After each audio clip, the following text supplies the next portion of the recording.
ምስጋና የኛ ኢየሱስ አንቻ ይገኝልን እንደ ሞት አልቀረም ከቶ አለ በሰማይ ማን ይቃወመናል? ሰላም ለእናንተ ይሁን ውድ የጂሰስ ቲቪ ኢትዮጵያ ተመልካቾቻችን፣ ፓርትነሮች እንዲሁም አባላት እንኳን ለጌታችን ለመድኃኒታችን ለኢየሱስ ክርስቶስ የትንሣኤ በዓል አደረሳችሁ። መልካም ፋሲካ። ፋሲካ ማለት ከሞት ወደ ሕይወት የምንተላለፍበት ከጨለማ ደግሞ ወደሚደነቅ ብርሃን የምንተላለፍበት ነው። እንኳን አደረሳችሁ። ዛሬ የትንሣኤን በዓል ምክንያት በማድረግ እንግዶች ይዘን ቀርበናል። ስማችሁን አስተዋውቁ። እሺ፣ ኮማንደር አቦነሽ አለሙ እባላለሁ። እነሱ ደግሞ እሷ የመጀመሪያ ልጅ ናት፣ ሰላማዊት በላቸው ትባላለች። እሱ ደግሞ የባለቤቴ የወንድሙ ልጅ ነው፣ ደበባ አሰፋ ይባላል። የመጣ ነው ለቡ አካባቢ ነው፣ ጀሙ ለቡ አካባቢ እንኖራለን። ከዛ ነው የመጣ ነው። እንዴት ወደዚህ ቤተክርስቲያን መጣችሁ? በመጀመሪያ እሺ፣ በመጀመሪያ የመጣሁት እኔ ነበርኩኝ። የመጣሁት በጂሰስ ቲቪ በመጽሔት የተዘጋጀ ነበረ እና ያን መጽሔት ሳነብ ኢትዮጵያ ውስጥ አሉ የሚባሉ ጎበዝ ተማሪዎችን ለቅሞ ለ666 ከዩኒቨርሲቲ ውስጥ ለቅሞ አምጥቶ ለ666 ቦሌ ላይ ያዘጋጅ ነበረ እና አንዲት እህት ጠፍታ ወጥታ ወደዚህ ቤተክርስቲያን መጥታ የእሷ ታሪክ በሚገርም ሁኔታ ሰማሁ። እሷም የፕሮቴስታንት እምነት ተከታይ ቤተሰብ ናት። ወደ አየር መንገድ ላይ ትሰራላችሁ እስቲ ስናደርጋቸዋለን ብለው ነው ያመጧቸውና ነገር ግን የመንፈሱ አገልጋይ ነበር ያደረጓቸው። ከዛ ውስጥ አምልጣ ያወጣችሁ እዚህ ቤት እንደተፈወሰችና እንደዳነች ያን አንብቤ በጣም ደስተኛ ነበርኩና ያን በመስማት ነው ወደዚህ ቤት የመጣሁት። ግን ቤቴ ሩቅ ነበረ፣ አይመቸኝም፣ ገንዘብ አይመችም፣ ምንም አይልም። ግን የትም አልሄድኩም። ከዛ ወደዚህ ነው የመጣሁት። በጣም ደስተኛ ነበርኩ። በመጣሁ ሰዓት መጥቼ የእግዚአብሔርን ቃል ተካፍዬ ቸርቿን አላቅም ነበር። ያችት ነበረች ወደ ጌታ የዘችት አለችኝ እና ይወስድሻለሁ ብላኝ አመጣችኝ። ከዛ እየተከታተልኩ እያለሁ ሳገኝ ነው የምመጣው። ቤቴ የምሄደው ከምሽቱ 6 ሰዓት ወደ ቤት እሄዳለሁ። ቤተሰቦቼን አላመጣሁም እኔም በችግር ላይ ስላለው። ከዛ ከእህቴ ጋራ ከእህቶቼ ጋር ሆነን የጸሎት ቤት ገባን። እዛ ጸሎት ላይ ያለን የመጣነው ለእህታችን ነበርና ከዛ 2014 ነበር የመጣነው። ቤተሰቤ ሁሉ 2014 ጀመሩ ማለት ነው። እኔ ቀደም ብልም ቀጥለው ግን 2014 ይሄው እስካሁን ድረስ አለን። ጅማሬያችን እንደዛ ነው። እዚህ ቤተክርስቲያን ምን አስቀራችሁ? እንዴት ልትቀሩ ቻላችሁ? እዚህ ቤተክርስቲያን ከመጣን በኋላ የጸሎት ቦታ ላይ ከመጣን በኋላ እዛ የጸሎት ቦታ ላይ እህቴን አሞብኝ ነበረ። 4ኛ ታናሽ እህቴ ነበረች። ለሷ እየተጸለየ ለመጸለይ ስንመጣ በግል የእግዚአብሔር ሰው ይጸልይልን ነበረና የወንድሜ ፎቶግራፍ ይዤ ፕሮፌሰር ወንድም ነበረኝ። ራሱን አያውቅም። ከጥቂት ጊዜ በኋላ ድንገት በሽተኛ ሆነ። ያ ወንድም በጣም ነው የሚያሳዝነው። ራሱን አያውቅም፣ ራሱን አይቆጣጠርም፣ ማንም ነው የሚረዳው የሚያስተካክለውና በጣም እናዝን ነበር። ለዛ በገባንበት ፕሮግራም ለእህቴ በገባንበት ፕሮግራም ላይ በሞባይል ላይ ፎቶግራፉን አምጥቼ የእግዚአብሔር ሰውን ሳሳየው ወዲያውኑ ተቀበሎኝ። ይህ ሰው እንደዳነ ምንም ነገር እንደሌለበት ፈጽሞ ከ3 ወር በኋላ ተአምራት ታያለሽ አለኝ። እህቴ ደግሞ በንስሐ የዘላለም ዝማሬዋን ልትዘምር ወደዛ እንደምትሄድ እግዚአብሔር ተናግሯል፣ ያውቃል። እሷ ወደ ጌታ ሄደች። ወንድሜ ደግሞ ዳነ፣ ድኖ ቀረ፣ ተአምር ሆነልኝ። በ3ኛው ወር ላይ ደውሎ በፊት በጣም ነበረ መጥራት አይፈልግም፣ እንኳን ሊጠራኝ ሊያየኝ አይፈልግም ከታመመ በኋላ ግን አቡ ብሎ ጠራኝ። ላውድ ላይ አድርጌ ቤተሰቦቼ ሁሉ እንዲሰሙ ነበር ያደረኩትና አዎ ወይኔ አብዬ ነው አሉ። አብዬ ነበር የምንለው። ከዛ ድኖ ቀረ። ድኖ የቀረው ደግሞ በሚገርም ሁኔታ መኪናውን ሸጦ ኮየ ፈቼ ላይ 105 ካሬ ቤት አልነገረኝም ገዝቶ ዛሬ እየኖረ ነው ያለው። እዚህ ያለውን ቤት አከራይቶ በጣም በሚገርም ሁኔታ ደስተኛ ነን። ወደዚህ ስመጣ ራሱ አግኝቼዋለሁ። እግዚአብሔር የሰራልኝ ስራ በጣም የሚገርም ነው። እኔን እዚህ ቤት የሚያስቀረኝ ጉዳይ ስመጣም ለይቼ ነው የመጣሁት። ከባድ ነገር ሰው ድኖ ሳይ በጣም ደስተኛ ነበር። በሆዷ በማህፀኑ ያለውን እንኳን በእንትን እየነካ ምስክርነት ነበር። ሀና የምትባል እህት መሰለችኝና በእንትን እየመታች ነበር የምታረጋጋው። ያ ነው የወጣው። እንዴት ይቀራል? እግዚአብሔር ይባረክና ሌላ ደግሞ ዶክተር ወንድም ነበረን። እሱም እንደዚሁ ታሞ ኦፕራሲዮን ሊደረግ ዲስክ መንሸራተት ነው ተብሎ ለእግዚአብሔር ሰው ስነግረው ጸለየልኝ ግን በሆዴ የገባ መርዝ ብሎ ነው። ብዙ ዶክተሮች 200-300 ሺህ ብር በካሹ ላይ አስገብተውለት ወደ ኦፕራሲዮን እንዲደረግ ለጠላት አሳልፈው ሊሰጡት ነበር እነሱ ደግነት ቢመስላቸውም። ነገር ግን እግዚአብሔር ጣልቃ ገባ። ወንድሜ ኦፕራሲዮን ሳይደረግ ቆሞ ሄዳል። ሌላ ደግሞ በመስሪያ ቤቴ ውስጥ እግዚአብሔር ነገር ከባድ ነው፣ በወታደር ቤት መጠራት። ነገር ግን እኔ ደግሞ በጣም ነበር መመኘውና የእግዚአብሔር ሰው ኮማንደር ስትገቢ በስተቀኝሽ መጽሐፍ ቅዱስ ስም ያለው ሰራተኛ አለ አለኝ። አዎ አንድ ማርቆስ፣ ዮናስ፣ ቶማስ የሚባሉ ብዙ ልጆች አሉ እዛ ቢሮ ውስጥ የሚሰሩ። ስገባ በስተቀኝ እንትን ነው አዳራሽ ነው። እዛ አዳራሽ ውስጥ የእግዚአብሔር ስም ተጠርቶ ተሰበከ። ሴት እንትን እስረኞች ተሰብስበው እግዚአብሔርን አመለኩ። የዛን ቀን ነፍስ አልቀረልኝም እንደዛ ሲሆንና እዚህም ቤት ያው ያለ ነገር ነው። ከዛ እንደገና ደግሞ እህቴ ተሰብራ ነበር የዛሬ 2 ዓመት ይሄን ጊዜ እህቴ ወድቃ ተሰብራ ነበርና ለእግዚአብሔር ሰው የዛን ጊዜ ካናዳ ነበረ። ካናዳ ላይ በቮይስ ተነጋገርን፣ ጸለየላት። ያ እግር በሰላም ኦፕራሲዮን ተደረገች። ቁስሉ አልድን ብሎ እንቸገር ነበር። አሁንም ጸለየልኝ፣ ዳነች። እግዚአብሔር ይመስገን። ወንድሞቼ ዳኑ፣ እህቴ ዳነች። እንደገና አሁን በቅርብ ራሱ ወንድም ትንሽ ልጅ ይዤ መጥቼ ነበር፣ ቢኒያም። እሱ በትምህርት ቤት የ8ኛ ክፍል ተማሪ ነው፣ አሉ የሚባል ተማሪ ነበር። ትምህርቱን ሁሉ ትቶ ጥሩ ሁኔታ ላይ አልነበረም እና ባለፈው ከዛሬ 15 ቀን በፊት የዘይት ጸሎት ፕሮግራም ነበረ። እዛ ፕሮግራም ላይ ከክፍለ ሀገር የመጣችው ከውጭ ሀገር የመጣችው እየተባለ የእግዚአብሔር ሰው ይጠይቅ ነበረና ለ100 ሰው ሰኞ ቀን ጸልያለሁ አለ። እኔ በጣም ደስተኛ ነበርኩ። ያ ሕፃን ልጅ የእግዚአብሔር ሰው እንዲያገኘው እግዚአብሔር አልፎ እንዲነካው ፈልግ ነበር። ቶሎ እየሮጥኩ ሄጄ ተመዝግቤ ሲነጋ ሰኞ ዕለት ተጸለየለት። ይቺ ቀን ላንተ ነበረች የተያዘችው አለው። ጌታ ይባረክ።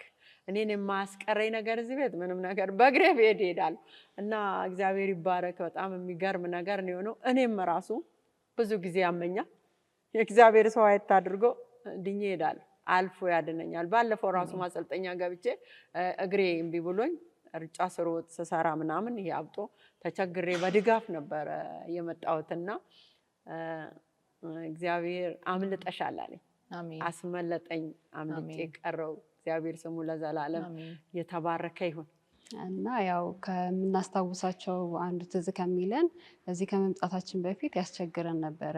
በኢኮኖሚ መኪኖቻቸው ይወድቁ ነበረ እና ማረሰው አንድ ከባድ ነበረ። ለብዙ ጊዜ የተቀመጠ ነበር ያለ ስራ እና ያ ግን ፓርትነር ከሆንን በኋላ ላይ መንቀሳቀስ ጀመረ እና ይሄ እስካሁን ድረስ አልተቋረጠም። ደስ የሚል በረከት ነው እግዚአብሔር ያደረገ። እግዚአብሔር ይመስገን። ጌታ ክብሩን ይሰጥ። አሜን። መልእክት እሷም ጋር የተነገረ መልእክት እኔ ራሴ ያስታውሳለሁ። ሰላም ጋርም አለ ስለ እህቷ አይደለ? እሱንም እንጫወታለን። እሺ፣ በተለይ ስለ አብዬ ያለውን ነገር አንቺም የቀረው መጨመር ትችላለሽ። በጣም አስታውሳለሁ። እኔም በወቅቱ ስለነበርኩኝ ያው የመጣንበትም አንደኛው ወደዚህ ቤተክርስቲያን እሱ ነበረ፣ እሱና ያክስቴ ነበረ እና በቦታው ላይ ነበርኩኝ። በጣም ተጨንቀን ነበረ።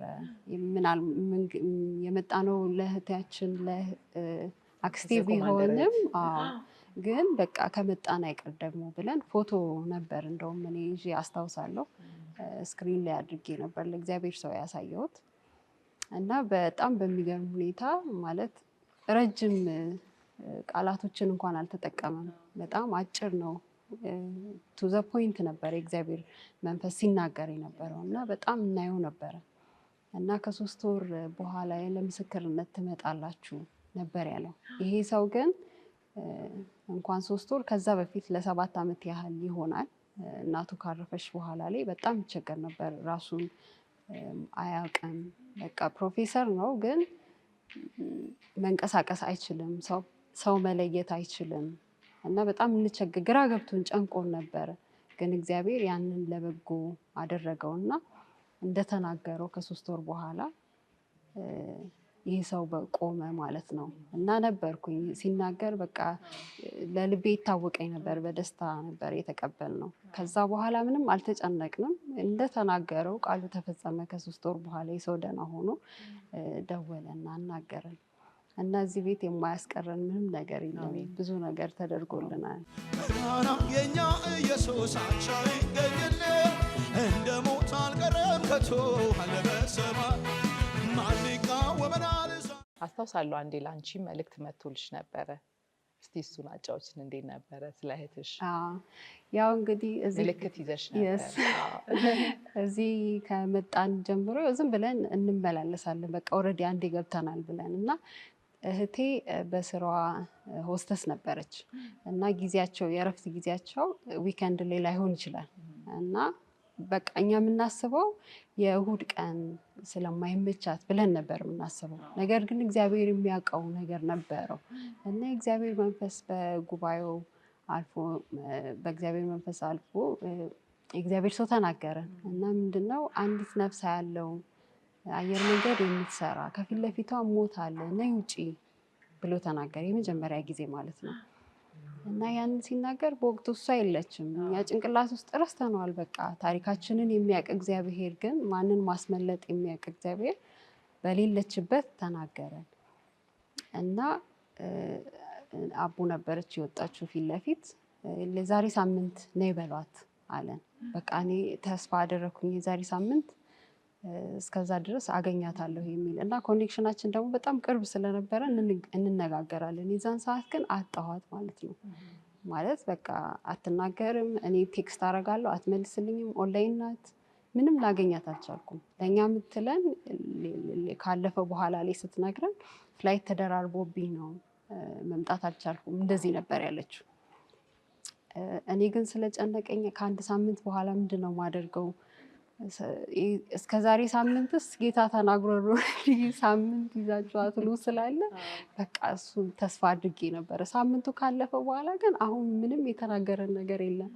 ከዛ እንግዲህ ያው ለጌታ አልኩት እሷ ባትኖር ስሟ ያለበት የካምፓኒው ኔም ታግ ነበረ ደረቷ ላይ የምታደርገው እሱም በኪሴ አስኩኝና ጉባኤው መሀል ተቀላቀልኩኝ። በቃ የእግዚአብሔር ሰው እንደ ምንጊዜውም በሙላት ያገለግል ነበረ። ከዛ የድርጅት አርማ ይዞ የመጣ ሰው አለ ብሎ ተናገረ። በቃ አላመንኩም። አውጥቼ አሳየሁኝ እና እግዚአብሔር ተናገረ። ምንድን ነው ያለው? ከእንግዲህ በኋላ ሞት አይሆንም፣ ጥቁር አትለብሱም፣ እሷም አያሸንፋትም፣ ዓለም አያሸንፋትም፣ ትመጣለች ብሎ ተናገረ። ሌሎችም በቃ ለእኔ እረፍት ነበረ። ምክንያቱም ማየት የሚፈልገውን አሳይቶናል። እግዚአብሔር ደግሞ ኦልሬዲ ተናግሯል። ከተናገረ ይፈጸማል። እግዚአብሔር ሰው ጌታ ይባርከው። ጌታ ክብሩን ይስጥ። በጣም ስለዚህ ከዚህ ቤት የሚያስወጣን ነገር የለም። እሱም ይኸውልሽ የባለቤቴ ወንድሙ ልጅ ነው።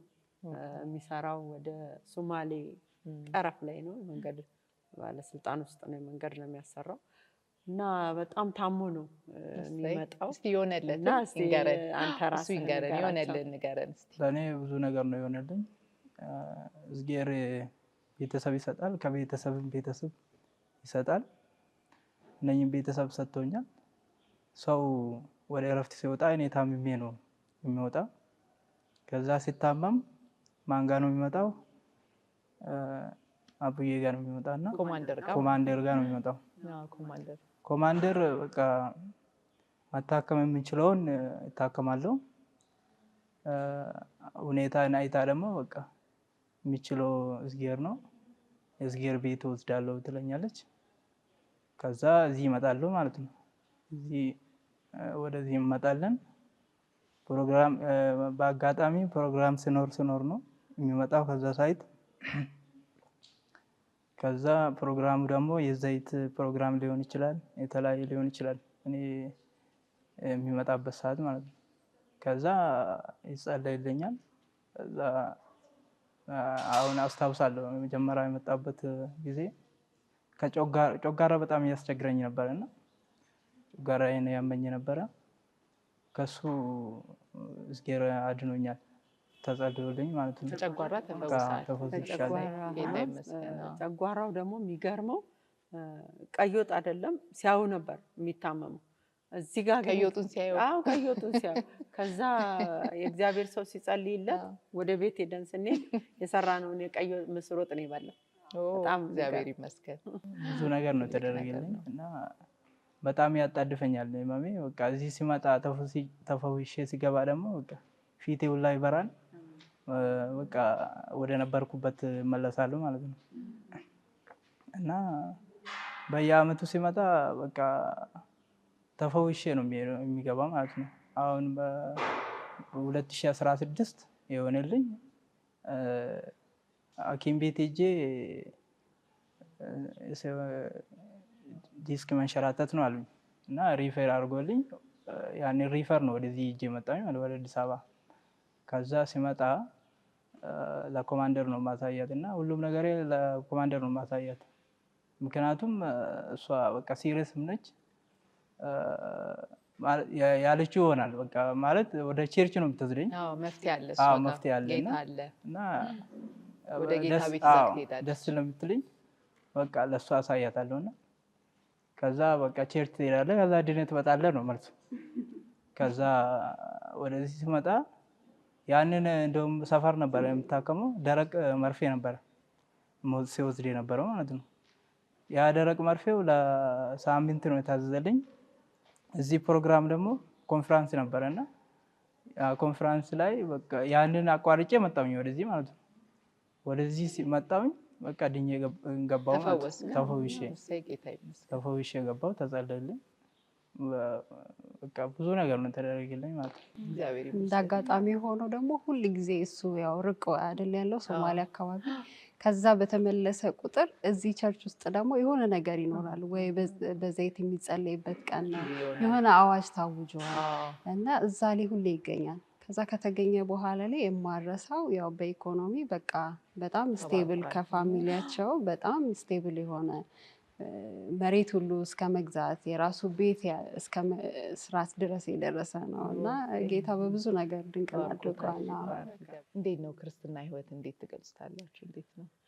እግዚአብሔር ይመስገን የክርስትና ህይወት በጣም ደስ የሚል ነው። እንግዲህ ከሞት ወደሚደነቅ ህይወት ከጨለማ ወደሚደነቅ ብርሃን ያስገባንን ኢየሱስን እዚህ ቤት ከመጣው በጣም በሚገርም ሁኔታ ደስ በሚል በሰማው የማልጠግበው ባነበው ብረዳው ሁሌ የምፈልገው ምናፍቀው ነገር ላይ ጌታ አድርሶናል።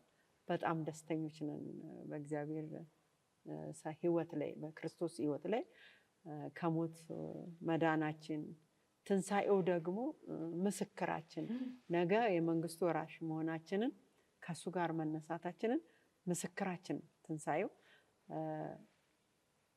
እንተ ማለት ፋሲካው ደግሞ ወደ ህይወት መሸጋገራችንን እነዚህን ነገሮች ሳስብ የኔን መከራ የኔን በደል እሱ እንደ በደለኛ ተቆጥሮ ተቀያየር ነው እንግዲህ እሱ ሞተ እሱ ተሰቀለ እኔ እንደ መልካም ሰው ቆምኩ።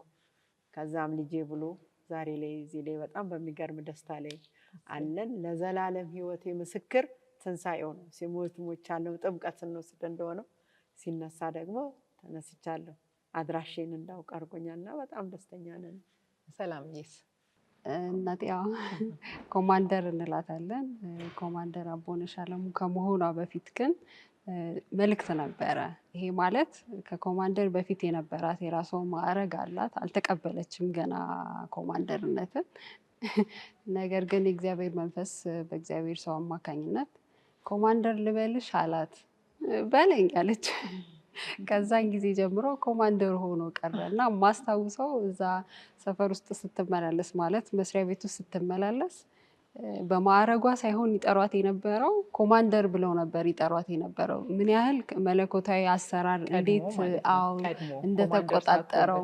ምክንያቱም እነሱ አህዛብ ናቸው፣ የሚያውቁት ታሪክ የለም። እኛ በጌታ ስለሆን ጌታ ስለተናገረን እንቀበለዋለን። እሱ ያለችበት ስፍራ ላይ ግን አህዛቦች ናቸው። ግን አየሩ ላይ የነበረው የእግዚአብሔር መንፈስ ተቆጣጥሮ ስለነበረ እሷን ባዩ ቁጥር ትዝ የሚላቸው ኮማንደርነቷ ነው እና ኮማንደር ብሎ ይጠሯታል። ወረቀት ላይ የተጻፈ የተረጋገጠ ነገር እዚህ ላይም አለ ምልክት አርማቸው፣ እሱ እንኳን አይገልጽም። ነገር ግን ይጠሯት ነበረ በዚህ ስም። እሷም አሜን ብላ ተቀበለች። በቃ ለረጅም እኔ እንጃ ከ6 ወር ከ8 ወር በላይ ይሆን ይችላል እስከሚሰጣት ድረስ በኮማንደርነት ነበረች። ከዛ እሷም ለመደችው፣ ረሳችው። እንደውም የሆነ ጊዜ ጠየኳቸው እኮ እንዴ እኔ እኮ እንደዚህ ነኝ፣ ለምንድን ነው ኮማንደር ምትሉኝ አለቻቸው። ያው ስርዓቱ ስለማይፈቅድ ማለት ነው። እና እነሱ ግን አይ በቃ ኦልሬዲ እኮ ሆነሻል ያው ነው ብለው መለሱላት፣ አረጋገጡላት። ከዛ ያው በትግል ከዛ በኋላ ላይ እግዚአብሔር የተናገረው መሆን ስለነበረበት እንደተናገረው ሰጧት። እንዴት ትገልጫለሽ እስቲ? ኮማንደር በጣም የሚገርመኝ የእግዚአብሔር ሰው ቀድመው ነበረ ኮማንደር አይደለ ብለው የሚጠሩሽ እና እስቲ እኔ ዋና ኢንስፔክተር ነበርኩኝ በዛ ሰዓት ነው እሳቸው ኮማንደር ብለው የጠሩኝ። እኔም ተስማምቼ ተቀብያለሁ። ከ6 ወር በኋላ ነው ማዕረጉ የተሰጠኝ። ነገር ግን አንድ ወታደር ካደረገው ማዕረግ ውጪ ወርዶ መጠራትም አይቻልም፣ ወጥቶ መጠራትም አይቻልም። ነገር ግን እኔን ኮማንደር ብለው ይጠሩኛል። ከዛ የሚገርመኝ ነገር ማዕረጌን እያያችሁ ለምንድን ነው ኮማንደር የምትሉኝ ስል ይሄ እኮ ያንቺ ማዕረግ አይደለም፣ ያንቺ ማዕረግ ኮማንደር ነው ይሉኛል። እኔ የእግዚአብሔርን አሰራር ለራሴም እንዲህ እስቲ ቆይ ብዬ ነበር አያቸው የነበረው እና እንዲህ እስኪሉ ድረስ መለኮታዊ አሰራር እስከ ቢሮ ይገብጡ ነበር። እግዚአብሔር ይባረክ። ያንን በወንኩ ቀን ምስክር ወረቀቴን የመጀመሪያው ዋና ኢንስፔክተር በነጭ ነው፣ ኮማንደሩ ምክትል ኮማንደር ደግሞ ሲሰጠኝ በአረንጓዴ ነበር። ያን ይዤ እግዚአብሔር ያደረገውን ለእግዚአብሔር ሰው ይዤ ስመጣ አሁን በቅርብ ቀን 2 እርከን ካሁን ካለሽበት የሚበልጥ ይመጣል ብሎኛል። ካልተደረገልኝ ነገር አንዱ እሱ ነው። እየጠበቅኩ ነው። ይፈጸማል፣ እንጠብቃለን። አዎ አይቀርም። የኛ ኢየሱስ አንቺ ይገኝል እንደ ሞት አልቀረም ከቶ አለ በሰማይ ማን ይቃወመናል? ሰላምዬ እንዴት ነው መንፈሳዊ ህይወትሽ? ክርስትና ከወጣትነት ጋር እንዴት ነው እስቲ ግለጪ። እግዚአብሔር ይመስገን ጌታ ይረዳል። ያው መደጋገም ባይሆንብኝም እውነቱን ለመናገር እዚህ ቸርች ከመጣው በኋላ ላይ ነው ይሄ ኮንሲስተንሲው ራሱ የመጣው። በፊት እሁድ አንዳንድ ቤተክርስቲያኖች ዝም ብዬ ነበረ የሚሄደው። ሁል ጊዜ በሳምንት እንኳን ሄጄ እንኳን አላውቅም። በቃ የተወሰነ ጊዜ ላይ አቆመ የክርስትና ህይወቴ እና ያው ጌታ ይባረክ ጠንካራ እናት አለችኝ። አንዳንዴ ስንፍና የሚያጠቃል እሷ አለሽ ብዬ እስከምል ድረስ ተወው ነበረ። በአንዳንድ በራሴ ላይ በደረሱብኝ ነገሮች እሷ ትጸልይልኛለች። አዎ በቃ እሷ እስካለሽ ድረስ ምንም አይነት ያለሽ በግል ነው አይነው ስንፍና ነው። ግን እንደዛ እስከሚባል ድረስ የጠበቀ ነገር የለኝም። እዚህ ግን ያው ሰው ሲታመም ምናምን ግን በቃ ሁሌ እጸልያለሁ፣ እግዚአብሔር ቶሎ ይመልስልኛል ሲጨንቀኝ ምናምን። እዚህ ከገባሁኝ በኋላ ነው ኮንሲስተንሲው ራሱ የመጣው። በቃ እሁድ ሁሌ አልቀርም የተባለውን ነገር ለመፈጸም በቻልኩት መጠን ለመከተል እሞክራለሁ እና በእርግጥ ከባድ ነው ግን እግዚአብሔር ይረዳል። በየሳምንቱ የምማረው ለእግዚአብሔር ሰው አልፎ የሚናገረው የእግዚአብሔር መንፈስ ቃል ይመግበኝ ነበረ። እኔ እንዴት እንደሆነ ባላውቅም ለእኔ ብቻ እስከሚናገር እስከሚመስል ድረስ በቃ ውስጥ ድረስ ሰርቆ የሚገባ ንግግር ነበር የሚናገረው። ያ ያበረታኛል። በቃ ስደክም መጥቼ እጽናናለሁ። ስበረታም ደግሞ በጣም እንዳልዘልም ያዝ የሚያደርግ ነገር ይናገራል እግዚአብሔር እና እዚህ ከመጣሁኝ በኋላ ላይ ያው ክርስትና ህይወቴ በእርግጥ ጀጅ የሚያደርገው ጌታ ነው፣ ግን ልዩነት አለኝ። አንቺ በራስሽ ታውቂዋለሽ ለውጥሽ። ልዩነት አለኝ። እሱ ጋር ቀርቻለሁ። ርስቴ ሆኖኛል እና ጌታ ይባረካ። ኮማንደር እንዴት ነው እዚህ ቤተክርስቲያን ከመጣችሁ በኋላ ኢኮኖሚካሊ እንዴት ነው? እዚህ ቤተክርስቲያን ከመጣን ያው መጀመሪያ እንደነገርኩሽ እንደተነጋገር ነው ይህን ቤት የእግዚአብሔርን ሰው ፈልጌ እግዚአብሔር እዚህ ቤት ሲሰራ ያየሁትን ፈልጌ ስመጣ በጉልበቴ ነው የምመጣው። አመጣጤ ትራንስፖርት በጣም ነው የምንቸገረው፣ ለብቻዬ ነው የምመጣው። ዛሬ ግን እግዚአብሔር ባርኮኝ ልጆቼ ጓደኛ እንኳን ልጆች ከመንገድ ላይ እዚህ ቤት እንዲህ አይነት ነገር አለ እንኳን ብዬ ይዤ እመጣለሁ። በራይድ እንመጣለን። የራሳችን መኪና ደግሞ ስራ ላይ ካልሆነ ይዞን ይመጣል፣ አባታቸው ይዞን ይመጣል። አሁን ግን ብዙ ረዘም ያለ መንገድ ስለሚሄድ ያንን ገንዘብ ሰጥቶን እኛ ወደዚህ የምንመጣው በራይድ ነው እና በረከቱ የሚያስፈልግ ነገር ስንጠየቅ የመስጠት ለምሳሌ ፓርትነር መክፈል፣ እድር መክፈል የሁሉ ያስቸግራል። የሚገርመው ግን የዚህ ቤት እድር እንኳን የጀመረው እኔ ስመጣ ነው። ብዙ ዓመት ነው እኔ ጌታን ከተቀበልኩ፣ ነገር ግን እድር እንኳን የለኝም። ልቤ ያረፈበት ቤተክርስቲያን ቸርች አልነበረም እና እውነትም ይህ ቤት ከኔ ጋር የተያያዘ ነገር አለው ብሎ የሚያስብለኝ ነገር አንዱ እድር እንኳን የጀመረው እኔ ስመጣ ነው። ከዛ በፊት ያለ አይመስለኝም እና እንደ አዲስ ነው የተቋቋመው እና ያንን አገልግሎት የሰጠነው በጣም ደስ ይላል።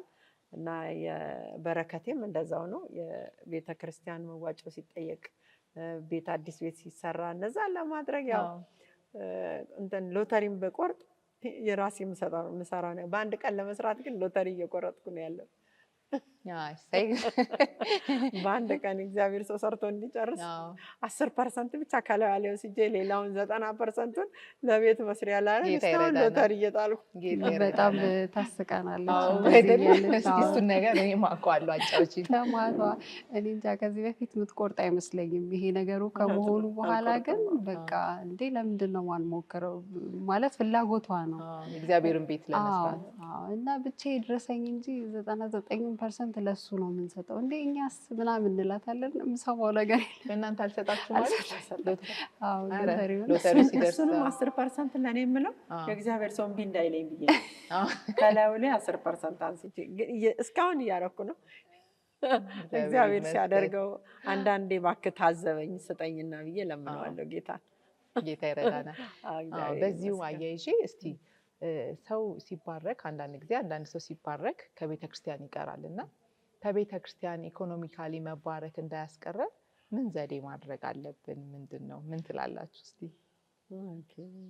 ከቤተ ክርስቲያን የእግዚአብሔር ስጦታ አያስቀርም። ምክንያቱም የሰጠኝ እሱ ስለሆነ